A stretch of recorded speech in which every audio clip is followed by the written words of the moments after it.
There are a variety of things about the Standard Model that we simply don't have answers to. One of them we mentioned already. Why are there 3 generations of matter rather than just 1? Why aren't there 4 or 5 or 7 or 17? We don't know. Another unknown has to do with the Higgs field and mass. We know that particles have these various masses that they do. We can measure them, and we know that they can change based on how they're bonded to other particles and things. But why any given particle has the mass that it has is another thing that we don't know. Why is the electron so much lighter than the proton? Why is a proton slightly less massive than a neutron? These are questions that we have no answers to.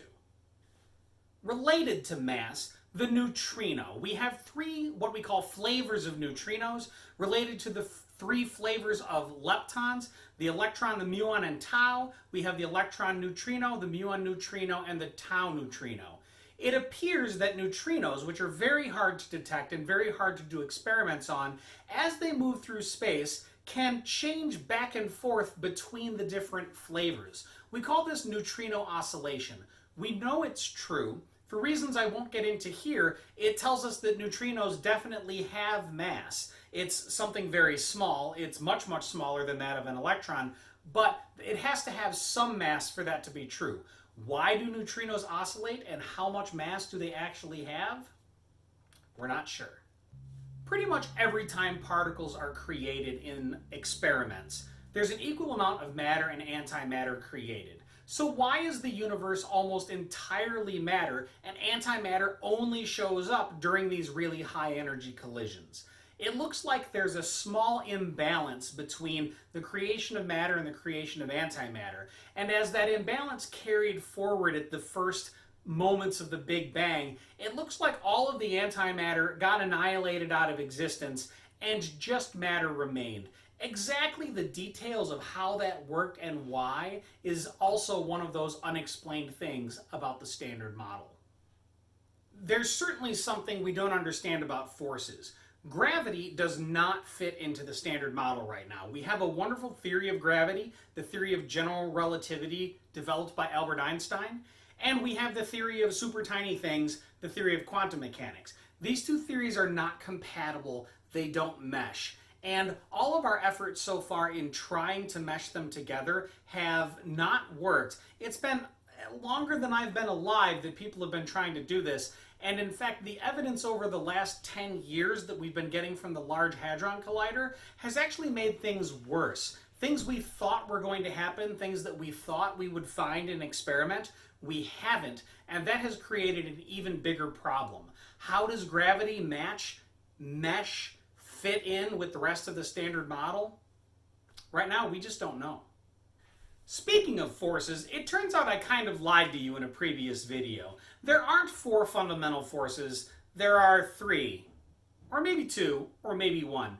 It turns out that at higher and higher energies, the electromagnetic force and the weak force get harder and harder to tell apart. You can't tell the difference between a photon and the W and Z bosons. They behave identically at high enough energies. And so a theory was proposed that they're really the same force that we call the electroweak force. They only seem to be different at low energies. And that's a very well accepted theory now. Well, as energies get higher and higher and higher, the WZ photon bit and gluons start to behave more and more and more alike. And so that leads to a question: is the strong force really part of the electroweak force? We call this grand unified theory. We've been working on it since at least the late 70s. And there was a lot of optimism back then that people would come up with a nice theory that would unify all of these forces together, this grand unified theory.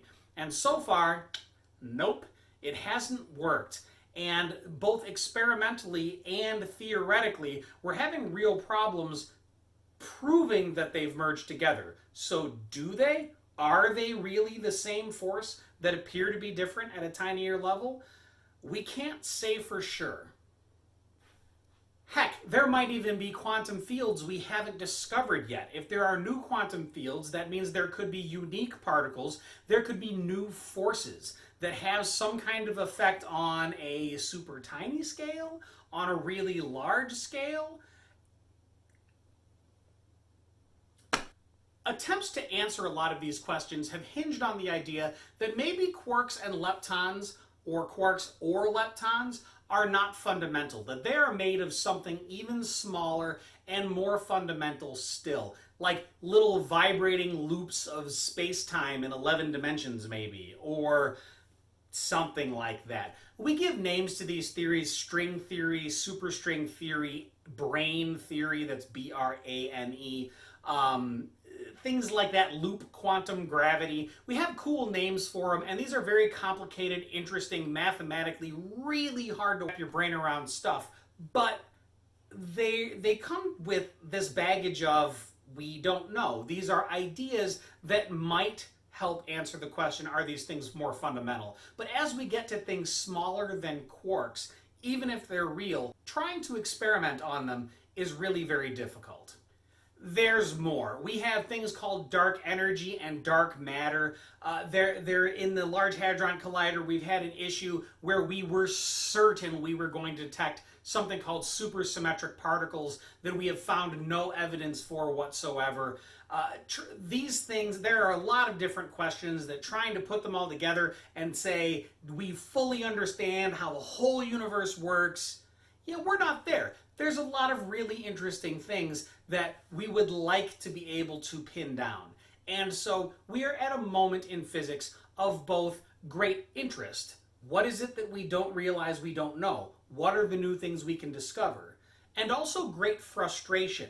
There are ideas and theories that we've been working on for decades that are not panning out. And so if you want to be super interested or super frustrated, you can look into these types of ideas, these unanswered questions about how the universe works. Thank you for watching. This is our last video for the year. Have a great summer.